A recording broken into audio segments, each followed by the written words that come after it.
People say family is sacred, but I learned the hard way that loyalty can blind you to the people sharpening knives behind your back. My wife got pregnant, only for me to discover the child belonged to the man I treated like a brother. The same man my parents practically raised. The same man I pulled out of every disaster he created for himself. When the truth came out, it didn't explode. It hollowed everything. My marriage, my family, my sense of reality. But instead of burning the world down, I did something far more devastating. I went silent. And silence became the justice neither of them could escape. My name is Evan Carter, born in a quiet Northern California town where loyalty was treated like a family heirloom. Across the street lived Noah Bennett, the boy who practically grew up inside my parents' home. They called him their bonus son, and for most of my childhood, he really was. We shared everything: birthday parties, scraped knees, summer trips, and dumb childhood secrets. I never saw him as competition or as some burden my parents took in out of pity. I genuinely believed he was family, but as we grew older, our paths diverged. I moved into an honors program in college, overly disciplined and obsessed with planning my future. Meanwhile, Noah drifted between majors, jumped jobs every few months, and lived life like the world owed him good luck. Still, I supported him. I helped him rewrite his resume, coached him for interviews, even paid his rent once when he was about to get evicted. I didn't resent doing those things. I thought that's what brothers, blood or not, were supposed to do. Then Ava Collins entered my life. Soft-spoken, self-contained, intelligent, the sort of woman whose presence calms a room instead of filling it. She was a physical therapist, steady and observant, someone who paid attention to details even when she pretended not to. When we began dating, life felt organized again. When she met my parents, they adored her. But what I didn't expect was how quickly Noah clicked with her. Too quickly. He laughed at every joke she made. He, coincidentally, shared her hobbies, even the ones he used to hate. She liked running. Suddenly, he ran too. She admired noir films. Suddenly, he became a self-proclaimed fan. I didn't see it as flirting. I saw it as friendliness. I was naive, but not because I was blind, because I never expected betrayal from the one person I would have defended with my life. Ava and I married, and that first year passed smoothly enough. But life after marriage, like everyone warns you, revealed cracks neither of us addressed. I worked long hours in San Francisco. Ava started spending more time at my parents' house. Noah was always around, helping with chores, having dinner, keeping her company whenever she felt overwhelmed. I didn't find it strange. In my mind, it meant they were getting along. It meant our family was close-knit. The moment things should have clicked for me happened during a business trip. I FaceTimed Ava late at night.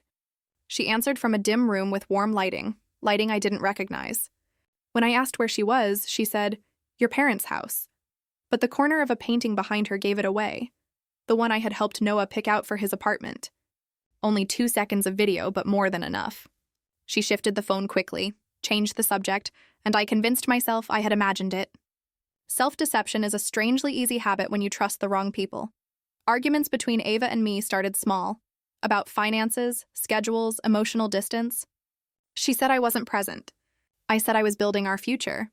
We were both right and both wrong, but cracks widened anyway. And every time those cracks opened, Noah seemed to slip right through them.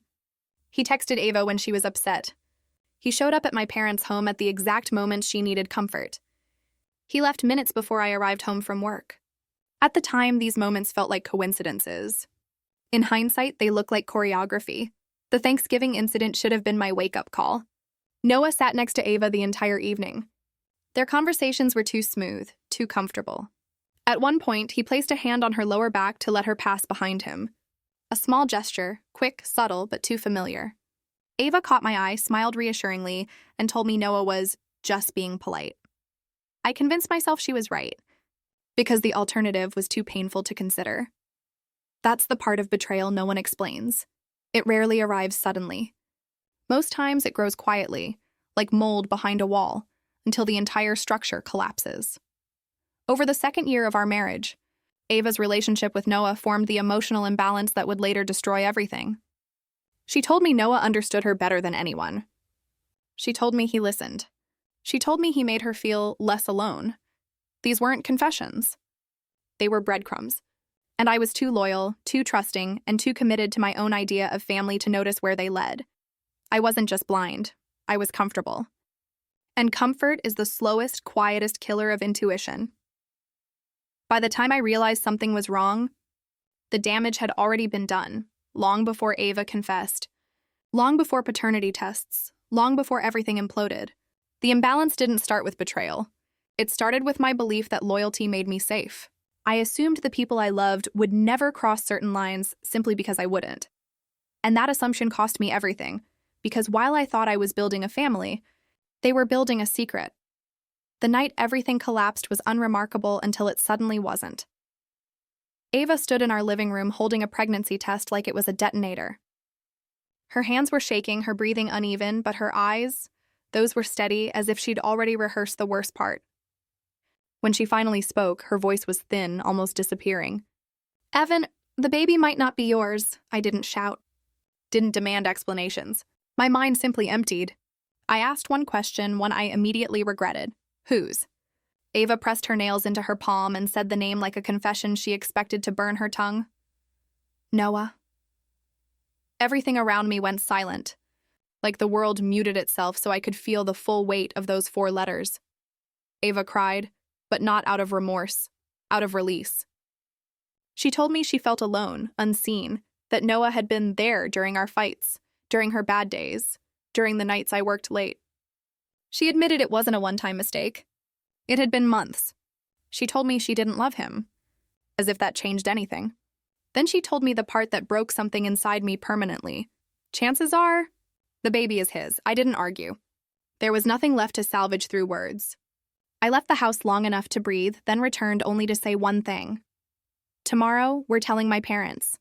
My parents had always treated Noah as another son. Their home was as much his as it was mine.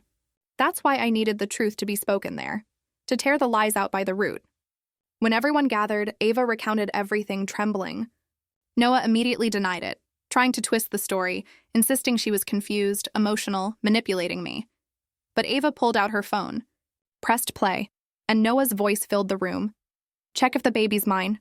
Evan can't handle this. Just tell him it's his. We can't let this blow up." The silence afterward was suffocating. My mother cried. My father's jaw clenched so hard the muscles trembled. Noah reached for the phone, panicked, babbling excuses, blaming Ava, stress, alcohol, anything but himself. I stepped between them, and for the first time in my life, Noah looked afraid of me. My father said what I couldn't bring myself to say yet. "You're no longer part of this family." His voice cracked at the end, not out of weakness, but because disowning Noah hurt him too. Noah turned to me, desperate.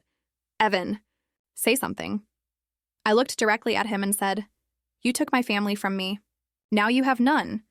And in that moment, I realized betrayal doesn't destroy you loudly.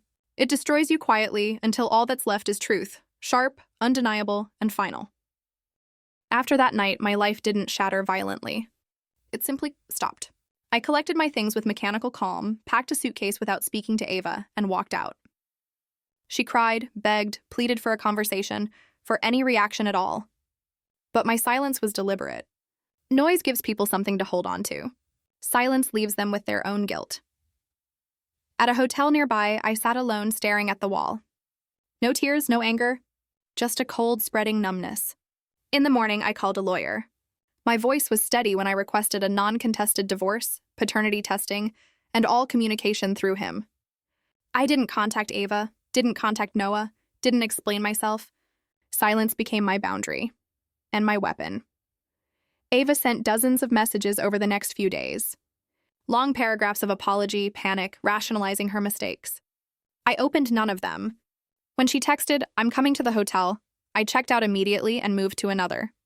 My lawyer sent a formal notice. Ava didn't try again, then Noah called.